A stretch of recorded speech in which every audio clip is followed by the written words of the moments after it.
तो ये हो गया बच्चों की दिनचर्या।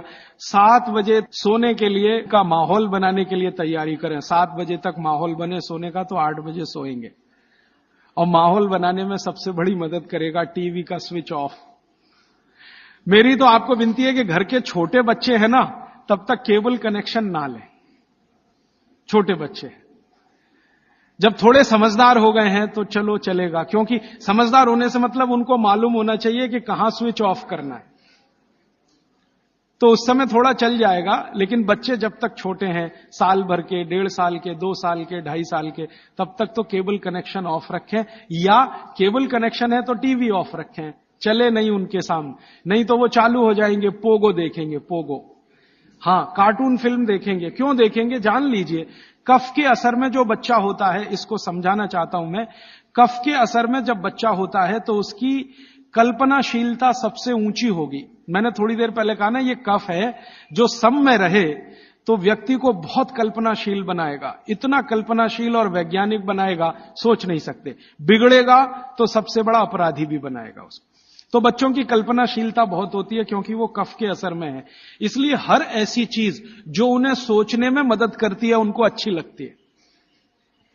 आपने एक कहानी सुनाई, बच्चे कहानी सुनते हैं ना बड़े मजे से। क्यों सुनते हैं? वो उनकी कल्पनाशीलता में मदद करती है कहानी।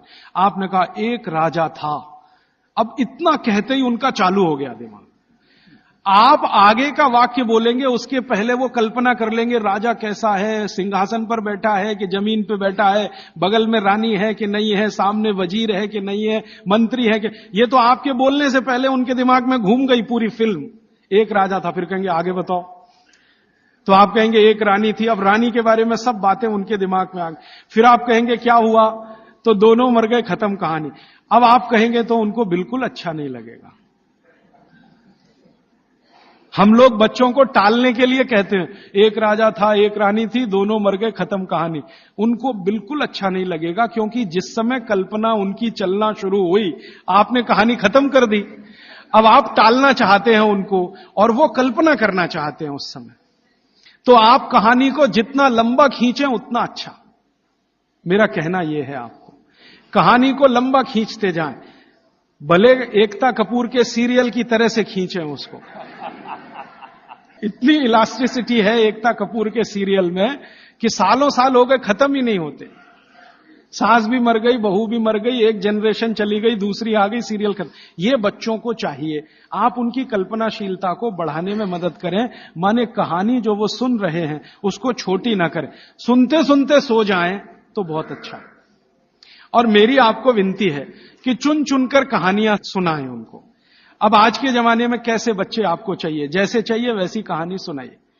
भगवान महावीर जैसे बच्चे चाहिए तो सुनाइए उनकी कहानी, रोज सुनाइए, सुनेंगे, बड़े प्रेम से सुनेंगे, लेकिन कल्पनाशीलता के साथ।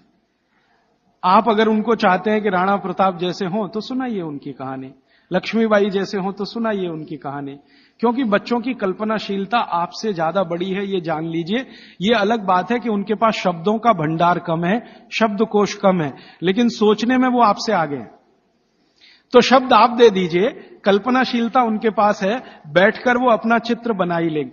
और जिन बच्चों को जितनी लंबी कहानियां आप सुनाएंगे वो उतने ही क्रिएटिव होने वाले हैं, उतने ही क्रिएटिव होंगे। अच्छा वैज्ञानिक बनाना है बच्चों को तो कल्पनाशीलता ऊंची चाहिए। तो अच्छे वैज्ञानिक बनाना है अगर किसी भी बच्चे को तो कल्पनाशीलता ऊंची, तो कहानी उतनी लंबी। अच्छा मैथमेटिशियन बनाना है, कल्पना शक्ति अच्छी चाहिए, तो कहानी लंबी। माने लंबी कहानियां सुनाने की आप अपनी आदत डालें तो बच्चों में आएगी।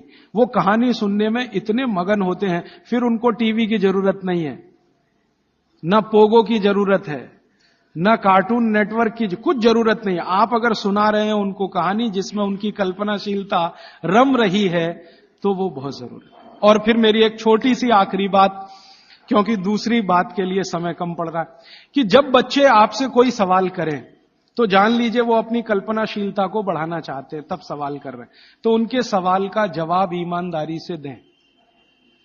जैसे उन्होंने सवाल पूछा कि ये टमाटर का रंग लाल क्यों है, मान लीजिए सवाल पूछा टमाटर का रंग लाल क्यों।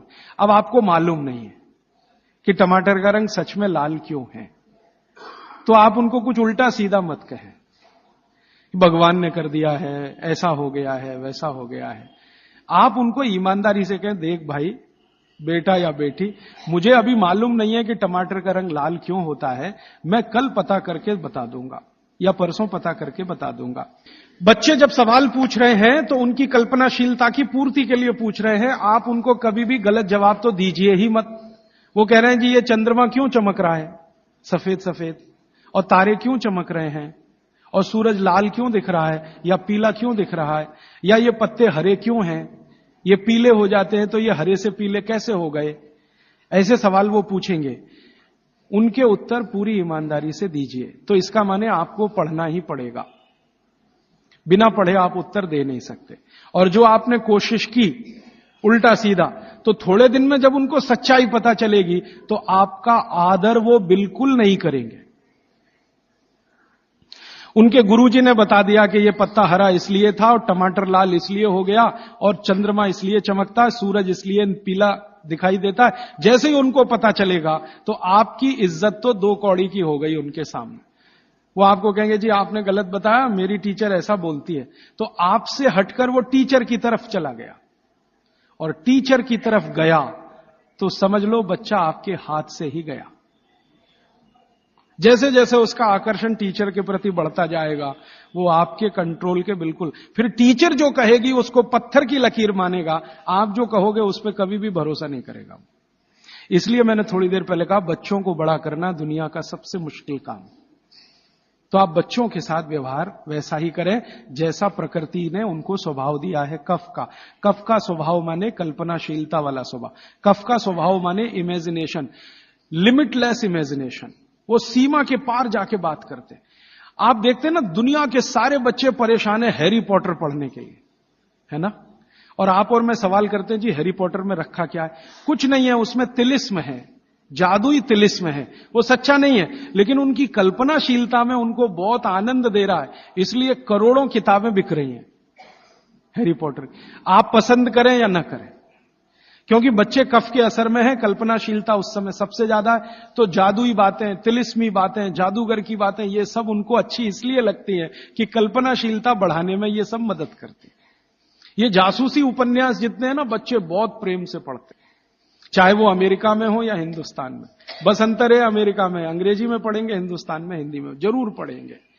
चंदा मामा एक पत्रिका आती है बच्चों की, चंदा मामा या नंदन, चुन चुन के ऐसी कहानियां हैं उसमें जो उनकी कल्पनाशीलता बढ़ाती हैं। तो वो लड़ेंगे आपसे, चंदा मामा चाहिए, नहीं तो ये किताब चाहिए, अमर चित्रकथा चाहिए, ये चाहिए, ये चाहिए। अब आपके ऊपर है कि आप उनकी कल्पनाशीलता कितनी बढ़ा सकते हैं।